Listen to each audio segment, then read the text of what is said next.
I shaved. Apparently, Jack doesn't. Actually, you can tell how wildly overwhelmed I am based on whether I actually clean shaved or not, and it's been a really long time.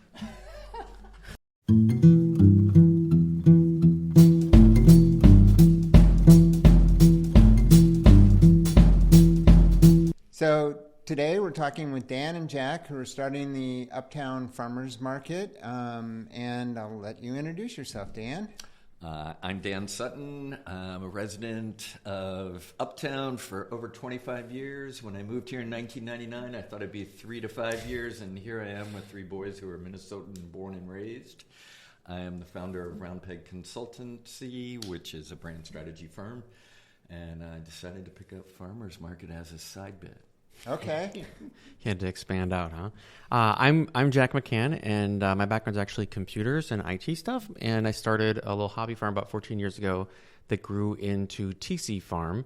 And we kind of are like the farmers market plus Instacart plus DoorDash for our customers. And we're trying to build a system that supports what you might consider our competitors. We're calling that Minnesota Food Club.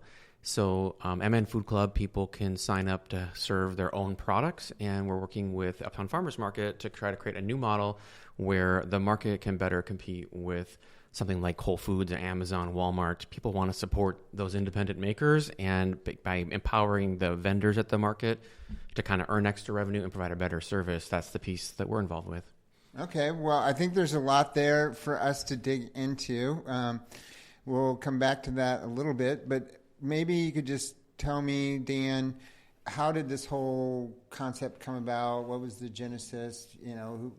Why a farmer's market in Uptown? There you go. So for anyone who's familiar with the East Isles Farmers Market, that's where this idea began. It was started by a woman named Debbie Gold and Steve Habig, who owns Isles Realty in Uptown. And it really started as a small community neighborhood farmers market on the mall, right off Lagoon and between the Greenway. Really focused. You're not going to bring up the mall controversy, are you? We are going to avoid that with the play. Okay. Although I want to put it out there that East Isles is a big supporter of green space. Good. Okay. Yeah. All right. So that market ran for almost 5 years. Including through COVID, which was an amazing experience, really helped our community stay together. But we learned very quickly as a community, farmers markets don't make money. And the neighborhood association was underwriting the losses every year. So we decided to put it on hold. Around that time, I was asked to join the board for the East Isles Neighborhood Association. If I'd known what I was raising my hand for when I did that over 18 months ago, I might not have, but I'm in too deep to back out now. Okay, good. And we put the market on hiatus along with all the construction around Lake and on Lagoon. It made no sense to bring the market back in that environment. So we took that year to enroll all 8 neighborhood associations in the area immediately surrounding Uptown, and essentially get their support to do an Uptown farmers market versus a small East Isles farmers market. With the idea being, yes, we're big supporters of independently grown fresh food, but more so that Uptown needed a spark. It really needed a reason for all of these neighborhoods and the people who live in them to come to Uptown, reappraise their perceptions and experiences, all of which have been valid, to say there's a reason to actually go to Uptown because so many things are boarded up, as you well know. Yeah. And so our hope, actually, and the way that the market came to life was honestly more as a way to activate the Uptown business core district. And so how have sort of those neighborhood associations responded? Were they like all in, so glad you're doing this, or hesitation? Yeah. What did you hear? Well, there's always hesitation when you're doing something new, and there's hesitation when you're going into an area that candidly a lot of the neighborhoods had given up on because they felt no ability to influence the future of Uptown. And candidly, there was not a lot the neighborhoods could do other than make sure they frequented their local businesses that they really loved. which I know all of them did. Honestly, though, when we began rolling this idea out, people were excited to have an opportunity to channel their energy into doing something. Oh, that's great. Yeah. That's good to hear. And so, the opportunity, basically, I tell people all the time, I have the privilege of asking people for help, which doesn't come naturally to many of us, but they actually see it as giving them an opportunity to actually make a difference versus just complain and wait for someone else to take care of it. Because I think people do get frustrated because they see things that are wrong and they don't know how on their own to play a part. Exactly. So this, in some ways, gives them a chance to do that. Yeah. Okay. And so you mentioned the neighborhood associations. Are there any other groups involved? So many. Okay. Yeah, honestly, so many. And does that mean maybe you could name a few and what does that mean that they're supporting? Are they donating money or time or volunteers or what does that The answer is yes to all of those. Okay. But, starting with one of the first to really step on board was Minneapolis Foundation, R.T. Ryback. Yeah. Okay, great. And just without hesitation, yes, this is worth investing in. Very closely behind that was Metro Transit. They've invested a lot, obviously, in creating the rapid transit lines. Regardless of whether or not we know how they're going to work, they're deeply invested in making them work, making them a valuable resource to the community. So will there be, and I know we're going to talk logistics a little bit later, but are there free buses to this, or what? How are they? They've given us discounted bus fare. Okay. That we'll give out at the markets. They have also provided 3 months worth of out-of-home bus and transit advertising. Oh, so that's we great. will have over 18 million impressions across the city. Wow. During that time period. It's a huge in-kind value. Sure. As a sponsor. So, and they've been super supportive.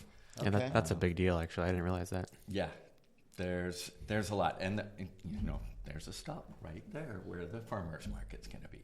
Okay. So we're super hopeful that will, the market will not only serve the Uptown area neighborhoods, but that we will have visibility well beyond it. And hopefully people will bike, walk, or take the bus. Mm-hmm. But I know you're going to ask me about parking.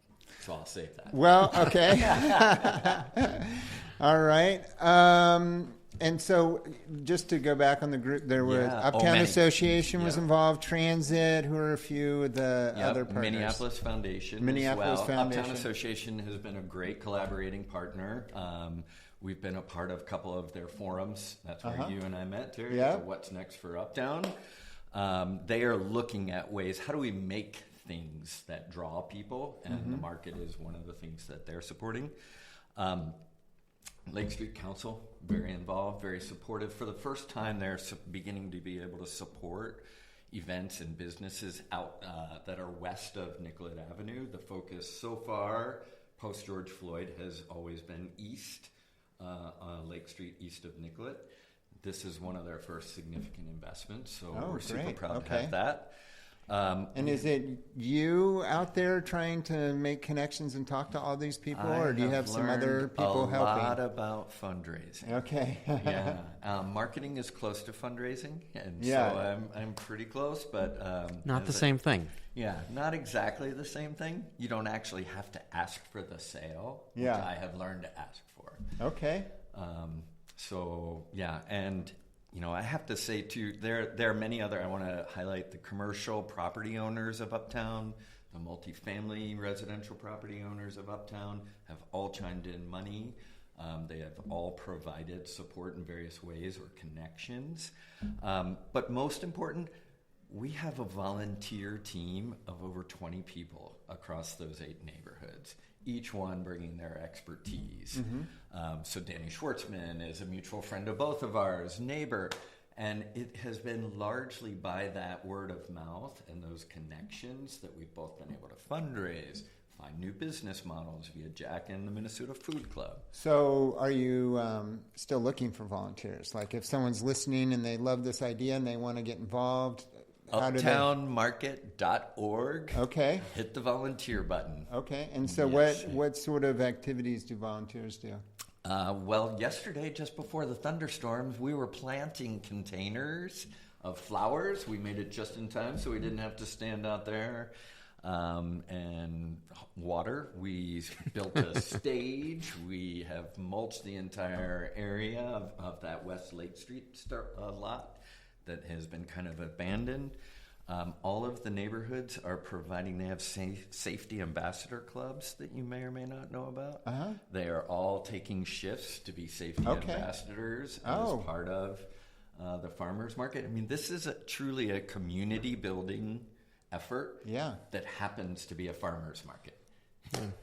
Great. Okay. All right. So what are some of those logistics and obstacles that maybe you faced? I mean, obviously you had to do some fundraising. And then I definitely want to also hear, Jack, maybe about some of the obstacles that the actual vendors and farmers are feeling. So. Yeah. Well, I think that's the biggest, beyond learning what a farmer's market is and fundraising, the next challenge is how do you make it work for shoppers and the vendors and the farmers? And that's where that connection to Jack, that challenge, where most of the volunteers are not farmers market people. Right. And so that challenge of how are we going to get farmers? Oh, by the way, we're starting this late in the season for getting farmers. That's where Jack's expertise and so it starts June 12th, right? And I guess a few farmers markets have already been going for a few weeks. Is that what you mean by late? Or no, I'll let Jack tee this one up. I think what he means by late is just that all of the people that we're helping coordinate, there's just so many things to start something new, and so the recruitment effort to get vendors, wasn't able to start in kind of the normal sequence where a market would be, especially in established markets, like who wants to come back, who doesn't, and all those vendors were already recruited before the Uptown market was able to start that. So there's a lot of vendors now that have come in, and that's great, but it kind of compresses the time schedule of organizing it, is like what he meant there. Yeah. Okay. I think in addition, one of the things I learned is, especially when you're talking to farmers and it's produce, they plant according to what their commitments are. So we weren't part of their planting plans. Right.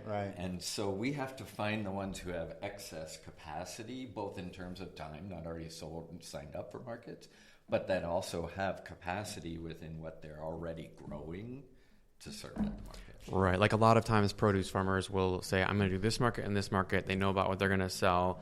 They have their CSA maybe to support it.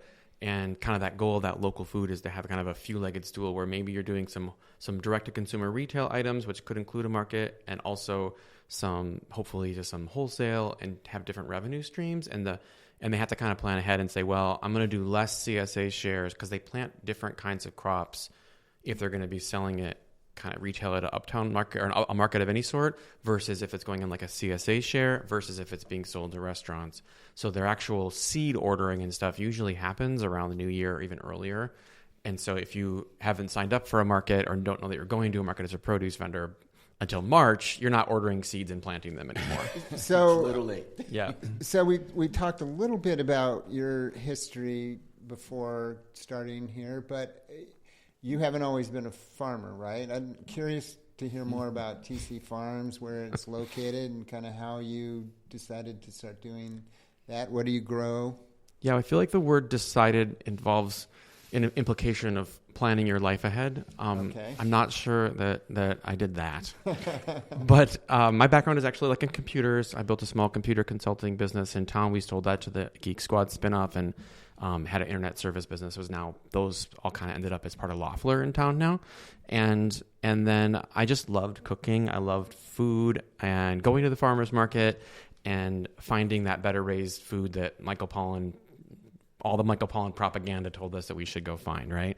And I realized I wanted to be able to do that myself. So my wife and I made a small little hobby farm, and then realized that the business models available to independent farmers are really, really difficult. And it was we had this really great tasting chicken. We're like, everybody's going to love this chicken. And we knew that going to the market would be difficult, time consuming wise. Like, so we never actually went to a farmer's market for TC Farm ever. And so this will be our first market as TC Farm, as a vendor. Well, first of all, is it in Minnesota, Wisconsin? Yeah, so we started off in the Buffalo area, and now we deliver. Our current state of business is that we're like a group of farmers, what's called an aggregated CSA. So there's dozens of farms that work with us in collaboration for a similar set of standards. So there's 2 people that raise pigs, and they kind of agree about the following standards. And if there's some sort of change we need to make, we collaborate on that of how to make it better this year versus last year. And so that those are all sold kind of under that TC Farm brand. And we deliver to people's houses from St. Cloud to Rochester. Okay. So that's kind of the TC Farm. We deliver right to your house. That's the TC Farm brand. But we recognize that a lot of independent makers struggle with how to make their businesses work just like we did. You know, we're constantly kicked out of space. There's no cold storage space. If you're a vegetable farmer or any kind of farmer, and you drive around and drop off your $30 box of vegetables, like, that's not really profitable. Right. And you spend so much time. And what does that mean? What makes it unprofitable? Is it because the cost of getting it to the house? Is it just because you can only charge so much for your vegetables? Like, there's like a million factors that make it too expensive. The logistics you mentioned are certainly part of it. Even if you're going to like a pickup site, you're still driving around. But fundamentally what it is at the highest level, I think, is that the average direct-to-consumer farmer earns $40 or maybe $50 a month per customer. So you have all of the marketing, all of the customer service, all of the logistic costs for $40 every month. Like, you can't run any business for $40 a month per customer, especially considering there's a lot of actual cost that goes into making that product. And so by being part of a larger group, which is what we're trying to help the Uptown market do, but what TC Farm built for itself was basically saying, we can sell everything. We have everything you'd get at the local farmer's market. We have everything you'd get at Whole Foods. We have everything you could get from, not everything, but a lot of things you get from like DoorDash, like takeout thing. So when we do that delivery to somebody's house and all the customer support and all those pieces, we're doing more than just a box of vegetables to make it more financially viable. And also the goal is to lower the cost of that better raised food. So I'm kind of learning about this food delivery for the first time. If I wanted to order a chicken from your farm, how do I do that? Can I go to your website? Or? Yeah, you would. If you're ordering as a TC Farm customer, you would just go to tc.farm, and you would set up an account, and you place an order just like you were ordering from Instacart. Okay. It would come a couple days later. Basically. And are there any other farms that do that, or is this unique unique model you've set up? It's pretty unique. I'm not aware of any other farmers that have the like infrastructure and capacity and like logistical ability to do what we're doing, even like in the Midwest area. But what we're trying to do that's unique. Have you found other farmers kind of hear about what you're doing and they're like, oh, how do we become a part of that? Has there been a good deal of interest? Yeah, so what we've focused on the last couple of years is building that out of how do we not just do this logistical service and the collaborative marketing service basically for the TC Farm brand, but really to expand that to serve basically all the other independent food makers or craft makers that are struggling to run their independent businesses by themselves. And like basically everybody's in these little tiny silos. And I've got a really cool soap company that I make and everybody loves to come to the market, or I sell directly on my Shopify site. But all you're selling is soap. So it's really hard. And so what we've built out of the TC Farm Foundation is a new entity called Minnesota Food Club. And what Minnesota Food Club does is share it's a collaborative marketing, a collaborative infrastructure group. And so anybody who's a local maker, whether they're a farmer or a food maker or a craft maker, they can go on Minnesota Food Club, list their products, and we will deliver to their customers. And then they can cross-market and share the revenue that's generated from their customers of other people's items. So if you're a honey maker and you also want to sell, you have a favorite ice cream shop that you like, you're like, put my honey on this ice cream, or maybe a coffee roaster that you like, you can cross-market, say, I have this other person I really like, buy their coffee, and when your honey customer purchases that coffee, you're getting a share of that revenue. And so I mean, that's it seems very innovative. I mean, I guess my concept of farmers markets is much more relaxed. Yeah. I mean, not that that's not relaxed, I guess, but it's a lot more things. It's all behind the scenes. Yeah. So. Yep. So what we're doing with I think what's clear, that's like what we built with Food Club, and that is not necessarily the same exact thing as the Uptown Market. But you were saying people can order from the food. It's called Minneapolis Food Club. MinnesotaFoodClub.org. It's just mnfood.club. mnfood.club. Yeah. And then I could go and order the honey. Ice cream might be difficult, but maybe not. And then I can go to the Uptown Farmers Market and pick it up. Yep. So what that's like the Food Club site. What we're actually setting up is a private site for the market that operates the way that I just described. Okay. So the uptownmarket.org site is going to be all of those things. So if a vendor goes as a part of the Uptown Market, they register, they'll have their own brand page. Any of the items you could pre-order. Somebody has some honey they're going to sell at the Uptown Market. You could come there as a regular experience of a normal farmer's market, which is a lot of people go for entertaining, right? Like it's a fun thing to do, which is the point was made earlier. Like it is fun to go into Uptown and have this market, and there's going to be music and all those fun things. So all of that is what you'd expect with a farmer's market. But what we're layering on top is that you could pre-order all those items, make sure you're getting what you want, also add on all of the stuff you then would normally leave and go out to Whole Foods or wherever and pick up the rest of your grocery errands. And they're all going to be there ready for you for pickup at the market. And then you can still shop and do all the entertaining fun things at the market. I love it. That really sounds great. You mentioned that you have chickens. I know that we've been to other farmers markets where it seems like we haven't pre-ordered, but you just kind of show up and they have a big truck of frozen meats, if you will, and then you just hope that whatever you want hasn't been sold out. Is that going to be... That's part of the key. Yes. Now, if my favorite vendor is going to be there, or you know what, my favorite vendor isn't there, but they are on the Minnesota Food Club, probably can order it and have it come. Okay. Even if they're not there. Like, so there might be a week where, so to answer your question directly, yes, all those items that you would normally expect to show up that will just be there. You want to buy some fresh eggs, you didn't plan ahead, that's great. Just show up, there's going to be eggs there from the best eggs you can possibly get in the state, and that's fine. But you could also plan ahead and make sure that those are reserved for you and you have them, and all of your groceries are there that are not available a la carte. Mm-hmm. So there's going to be like 2,500 different items that you could pre-order to be there, just like basically a small grocery store. So the benefit to the consumer is they can make sure all their staple purchases are ready to go. They don't have a different errand. The revenue they would be giving to Amazon over at Whole Foods or wherever is instead going and supporting the Uptown Market and the vendors. Is there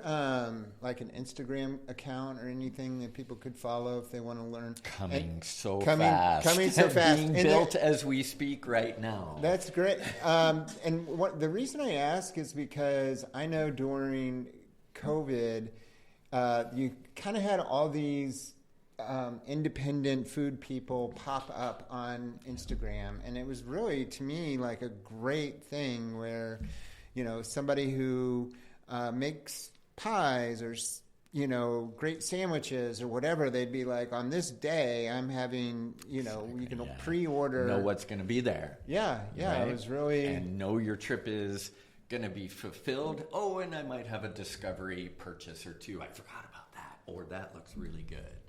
So tell me, who are some of the actual vendors that are lined up to start this? I think you said there's 20 or so. Yeah, we've got about 20. I would be hard-pressed to tell you the exact names because that's one of the volunteers, but I can tell you the categories. Okay, let's do that. So we for sure have produce covered. We've got meat covered. What about plants?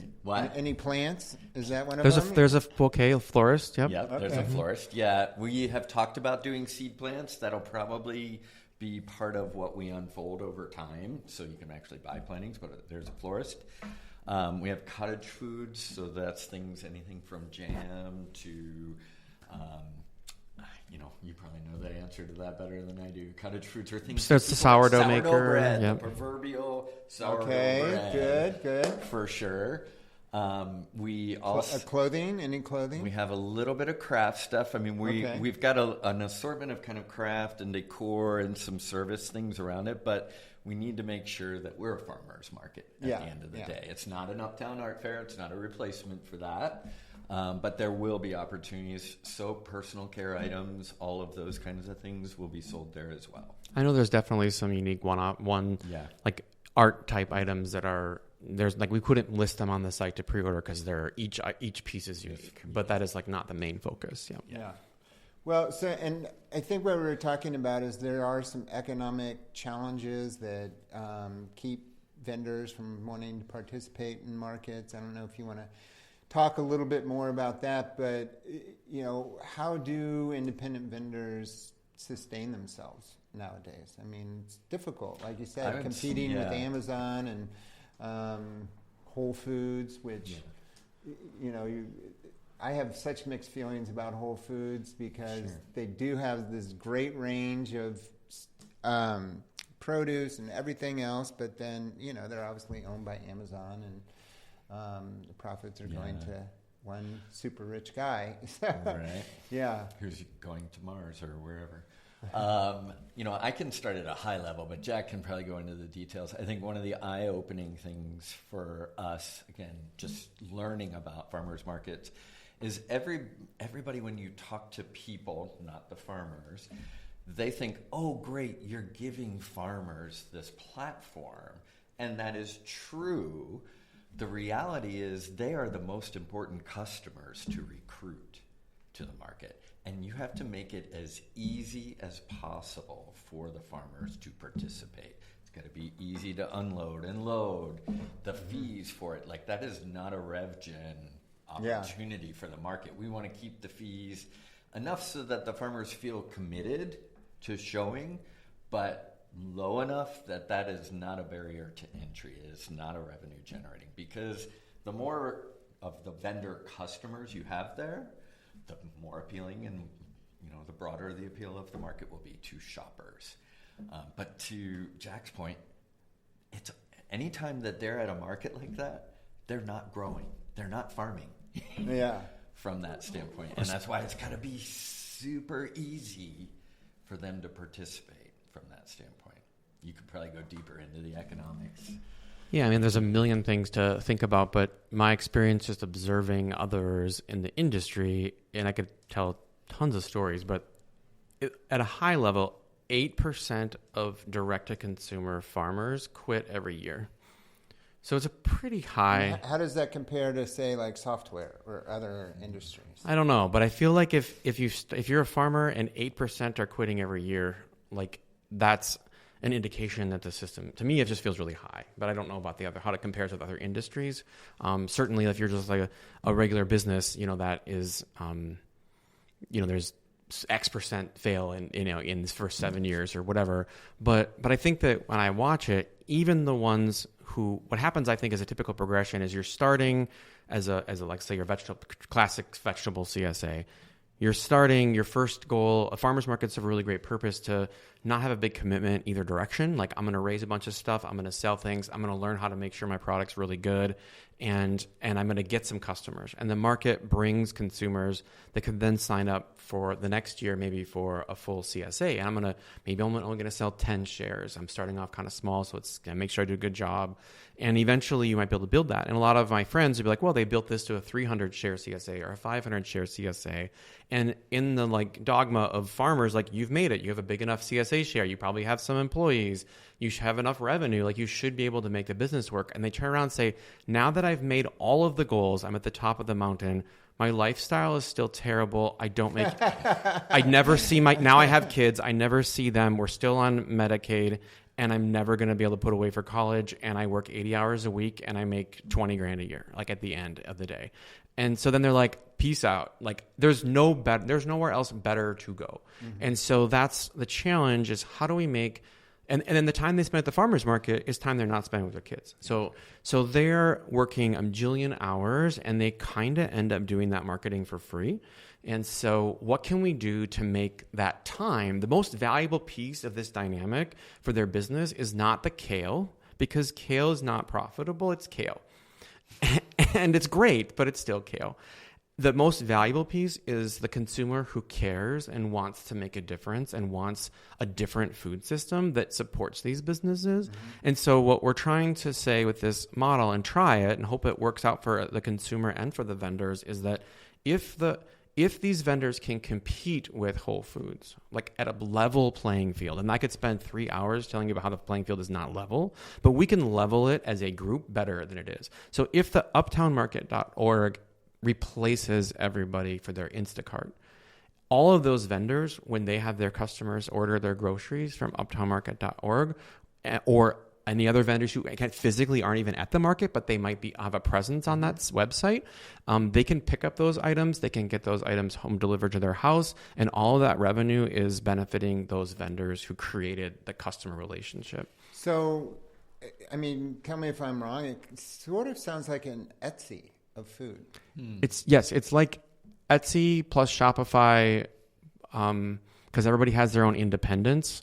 But yeah, Etsy is not a bad example. And the market has all these crafty things that you would find on Etsy, but they also have everything you'd get on Instacart. Okay. So it's like, how do you bridge the gap where it's a full service for the consumer and it actually saves them time? Like, you're not going to the market, buying a bunch of things to stand, and then driving to a grocery store afterwards to complete your grocery shopping. You can just order it, plan ahead. The trade is, can the consumer plan ahead by 2 days and place their order online for their weekly grocery spend? And then they don't need to, they know that they're supporting the right things, and they're supporting their vendors in a way that it is more than if they go in and buy the honey jar once a week. So it's a few more logistics of the market. It starts June 12th. And then it's every Thursday, right? You got it. Yep. For how many weeks? 16 weeks. The market will run from 4 to 8 p.m., and it will run for 16 weeks all the way to September 25th. Okay. And is there plans to have live music every week? Or we have, for sure, buskers lined up, talented. I've got a whole music committee. Oh, great. We have built a stage, and we are planning to have entertainment on that stage. We may start out a little slowly, like these first two markets. We want to make sure the market operates efficiently and really well. And then we expect to add on things with each month through the summer. And then the actual physical location. Yeah. That is, can you describe that? I can. Yeah. Everybody knows it once you describe it, but if I give you the address, you have no idea where it is. Right. So if you are driving east on West Lake Street and you cross Hennepin Avenue, Calhoun Square is on your... Well, sorry. 7 points. 7 points. But I was going to actually say to you, can you also say Calhoun Square? Because not everybody knows it's 7 points. Well, every time. This is the sad part. And the folks at 7 points are, really, I would say, gracious with the... the old Calhoun Square. Well, I have a feeling... people need to know where it is. It's a placeholder name anyway. I mean, I'd be surprised if 3 years from now it's still called 7 points. Yeah. But anyway. Well, the points are pretty cool. So. Yeah. Well, and I should have said earlier, the owners of 7 Points and the management of 7 Points were one of the earliest to step forward, recognizing that their space, unfortunately, is a huge vacant hole in the heart of Uptown. So will there be any vendors indoors, or it's all... For now, no. Okay. The goal, so if you drove west on West Lake Street and you turn right like you were going to go into the parking deck behind 7 Points... there's the Girard, it's called Plaza, that now is a walking plaza. Used to be the road through, goes behind where Famous Dave's used to be.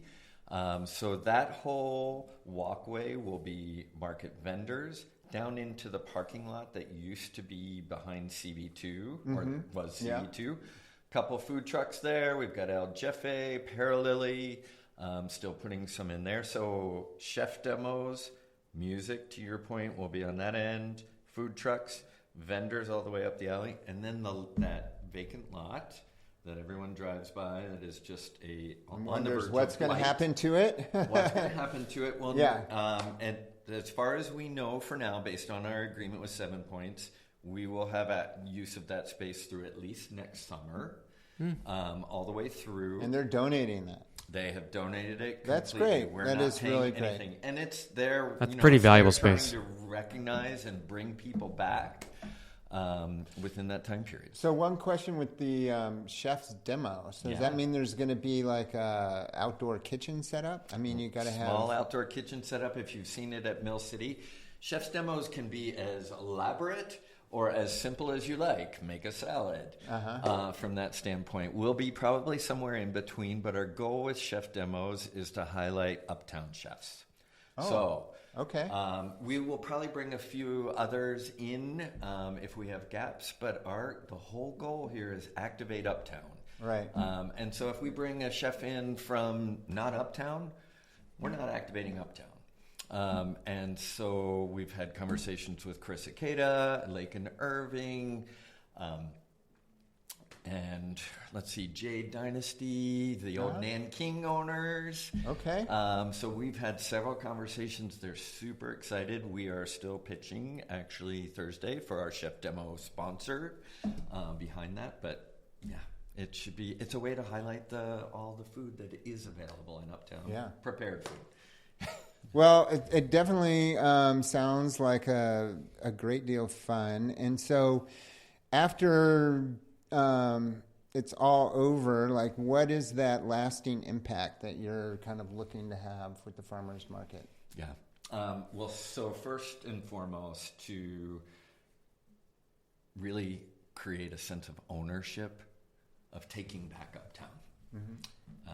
I alluded to this before. When we began talking to people, the desire for Uptown to come back is something you're very familiar with. What comeback looks like isn't going to be, remember when Filio was there? Because everybody has that. It won't be that. People get so romantic about that place. They sure do. I mean, every conversation is, can you get Filio back? I'm like, we're a farmer's market. But, but we have to show to the businesses that right now are struggling, that we're committed to supporting them in a new way. We're talking about doing both the chef demos, but also cross promotions. We're talking about do market and a movie, market and the music. So come to the market, get a bite to eat, pick up your food, go see a movie at the Uptown Theater. John Cusack's on Friday night. Really high fidelity. John Cusack is doing a show. It did make me wonder. Is there? Are you able to walk around with alcohol, or is alcohol sold, or no? Within the farmers market space, contained area. I will say, one of your questions was challenges, especially with the city. Permitting is a challenge. Okay, so let's talk about that a little bit. Do you get like one big permit for the market, or do you have to have like a permit for each vendor? And like if you like you're having live flames, that require a different permit. I mean, how many permits and regulations are involved with starting this market? More than I knew could be possible. Okay. So I want to start by saying, the city has actually been very supportive as an aggregate. We were just the recipient of a huge grant, and in aggregate with another grant that we received from the city, over $42,000 to support the market. And that was huge. It enabled us to hire some paid staff and do some of the not-in-kind marketing from that standpoint. So that arena, we couldn't be more grateful. Permitting process is cumbersome and fragmented, to your point. There are more kinds of alcohol permits than I could even list here. Unfortunately, we have a point person on the team who said, I will sign up for that job. God bless her. Because I think there's like a catering one versus a restaurant one versus a street festival. Yeah, I'm sure. They are all different. There's also a difference between a farmer's market and a market permit. We are actually a market permit. Because it's not only farmers. Because it's not just farms. We started out going down, we're a farmer's market. We spent months going down the farmer's market, only to find out that all the hurdles that we were trying to reach and get over, we didn't need to. Okay. Just apply for the market one. Because it's more stringent, I guess, for Way farmers more market. stringent. Yeah, and understandably, I get it, but somebody could have told us. Yeah. In the process. So, I mean, I've heard different candidates and different people talk about having more of like a small business navigator or a navigator to help with this. That would be such a gift. So it doesn't exist yet. It's still in the promise stage from... Yeah. Okay. All right. Yeah, totally. To answer your point, the vendors themselves then do need their own permitting and food handler's license or whatever for their, depending on their situation. And there is a navigator position at the Minnesota Department of Agriculture, and they're super great in their streamlining of their permitting. I know this is like a separate issue, but I just thought I would get a little shout out to them because I think they do a great job. Well, good. I mean, I love hearing when government works well. I mean, people definitely pile on when it doesn't. So it's good. Yeah, the MDA is like really, really great, like in many different facets. Like they're run right from the top super well. Yeah, and like very easy to be like there. It's confusing because there are different kinds of permits, but their staff always take the time to like fix it and do it, and it's just fantastic. Well, I mean, just thinking about uptownmarket.org, I mean, I would think even if you're not physically at the market, if you're selling someone, say, like a chicken, the person buying it is going to assume that you are in some way licensed to do that. Yeah, right? so you don't want no permits or no government. Yes. Right, You know, and it is interesting in the meat processing. Like, I have seen a lot of things that I've watched lots of different processors and gone there and gone through and the insides of everything. And like, yeah, I'm really glad there's an inspector here. And even sometimes if I complain about something, the inspector's like, nope, it's still legal. And I'm like, should it be? So if there was like nobody there, they would definitely, you as a consumer are happy that the government exists in that capacity. Yeah. Well, great. We've certainly covered a lot of ground. Is there any other topics you guys wanted to bring up before we close out? Yeah, the one other thing that I wanted to mention, which we feel super fortunate about, is part of what makes Uptown unique is, of course, arts, music, as well as graphic arts, murals, all of those things. And the marketing campaign that we have developed is by Minnesota artists who have stepped up and said, we want to contribute as well. So I want to highlight, do either of you guys know who Hot Tea is? I don't. All right, either did I. I'm not as cool as I thought I might be. Hot Tea is the pseudonym for Eric Rieger. He's an MCAD graduate in the early 2000s. He does amazing yarn installations. So fascinating. And he is around the world all the time. We called him up and we were like, gosh, we got this chain link fence that isn't exactly welcoming. Right. So he is going to be doing an installation before the market launches there. We are also talking with some Native American artists to do things to hopefully make the space more not only welcoming, but more of an artistic experience. The advertising that you will start seeing on Metro Transit was done by Mark Herman, markhermanstudio.com. And you will see his work. He does iconic Minnesota landmarks. So most people know the painting of the little bridge over the lagoon into East Isles. You go there and you'll go, oh my gosh, I know that work. The work that he is creating, and I can't share the names of the next 4 artists behind it at this point. It's so humbling and heartwarming that these folks are willing to contribute their talent. So that's the other thing. I'm excited. I can't wait to bring our pets allowed. There's a question. Do you know that? Because I have a dog that yes. So for the beginning, at least, service dogs only. Okay. Super important question. Mine causes a lot of problems. So. We love dogs. I want to be super clear. And yeah. We love them. The challenges of dogs around food. Yeah. And lots of people are challenging. Yeah. We have had some thoughts and have a potential sponsor in mind to create a little dog area. Oh, that would be fun. It's not a dog park. It's not a dog park. You but gotta be there. A play. So you can walk up there. They need their own community. Exactly, a dog area. So that would be a super fun idea. I bet that'd be really popular. Whoa. Yeah. But I would say initially, it's going to be tempting, to be out for a walk and want to take your dog up for the market. Please keep them at home for now, unless it's a service dog. Okay. All right. Great. Any final comments? No, I'm super excited about it. I think it'll be great to see how it goes. And I think it's important to know that we're going to start smaller and build. And so you'll see if you come the first week, there's going to be more the second week, and there's going to be more the third week. So our full pre-order system, we're not planning to have for the first market, just to make sure the logistics for what you would expect at a normal farmer's market is straightforward and works well. But we're really excited to add on and kind of bring all of the Minnesota community to the market. So one final question that I have, I think a lot of people be curious about is, where do they park? What's the parking situation going to be like? Obviously, it's a big deal in Uptown and construction and all the rest. So fill us in. So first, I think I mentioned earlier, we would love for people to walk and bike or take transit. Part of the value of this is to kind of reclaim the streets of Uptown and have people coming from all the neighborhoods in all directions. So that's our first desire. But people are going to drive, and we welcome them as well.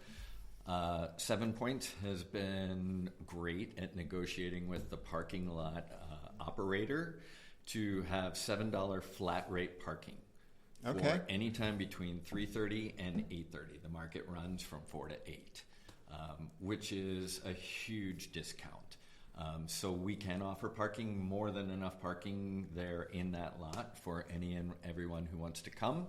Now, does someone have to buy anything at the market to get that rate, or they just? It's just a good deal if you come to Uptown during that time. Yeah, you don't have to. Okay. Yeah, it's just a timestamp, $7 during those hours. And then I'm assuming they can still park at regular meters wherever those are. Of course. Yeah. Yeah, for sure. Okay. Well, good. All right. Important detail. Yeah.